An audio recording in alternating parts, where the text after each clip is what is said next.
Saitama, panoorin mo ngayong maigi. Pagkatapos ko sa bata, ikaw naman ang susunod ko. Hindi ka panipaniwalang aura. Dagdag pang pakiramdam na dalubhasa siya pagdating sa manu-manong Japanan base sa kanyang tindig.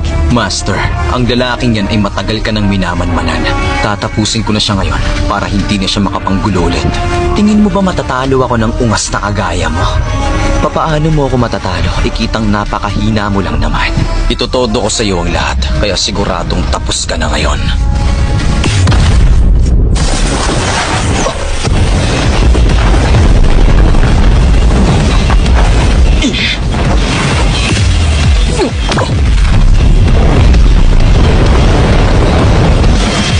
Enhanced speed.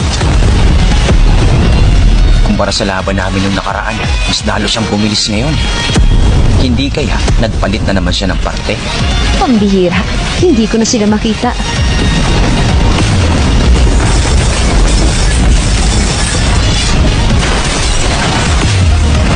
Bakit niya ba sinasadyang pumunta sa likuran ko? Ang ungas na to, mas mabilis siya kaysa sa akin. Tinanggal ko lang naman ang basurang nasa ulo mo. Walang hiya ka. Masyado kang mabagal. Speedo Sound Sonic. Machine Gun Blow! Nailagan niya lahat? Paanong... Wala ka talagang kakwenta-kwenta. Anong pakiramdam na mabilis ko lang naiilagan ng mga sundok mo? Ito ang aking isa sa pinaka-espesyal na ang pinaka-mabilis na footwork sa lahat. Ang sekretong teknik ang nag-iiwan ng mga after-image. Foreshadow Burial. Hindi ko makita ang mga galaw niya. Pupuruhan ko na lamang ang banda rito. Incineration Cannon. Maximum! Nagawa niya ba? Tinamaan ko ba? Hindi. Bumagsak siya bago pa man ako makaatake. Saitama, sinusubukan mo bang iligtas ang estudyante mo? Gagawa kasi siya ng malaking pagsabog sa tapat ng bahay ko. Isa pa, wala naman kayong dahilan na dalawa para maglaban, di ba? Hoy, Genos, wala bang naging silbi ang mga parteng dinagdag mo sa katawan mo? Ako yung target ni Sonic, tama ba?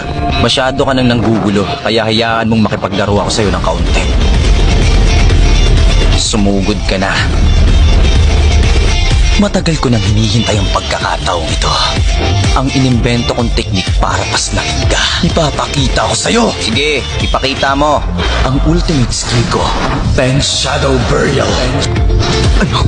10 after images ang nagagawa niya. Ang ganyang klase ng kakayahan ay kinailangan ng matinding training. Base sa kanyang combat skills, masasabing pang-class S ang galaw niya. Sigurado matatalo si Saitama. Hindi ko maintindihan. Pero tuwing pagkaharap kita, pakiramdam ko lagi akong matatalo.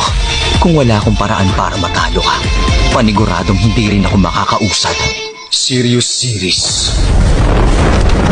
Serious side hops.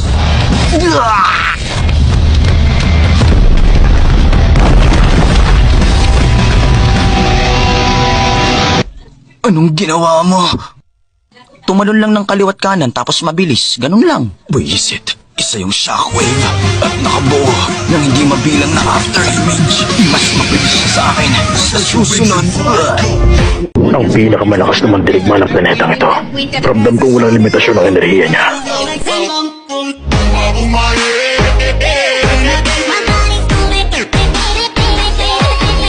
At yung isa naman, si Saitama, para bang may isang Diyos na namamahay sa katawan niya.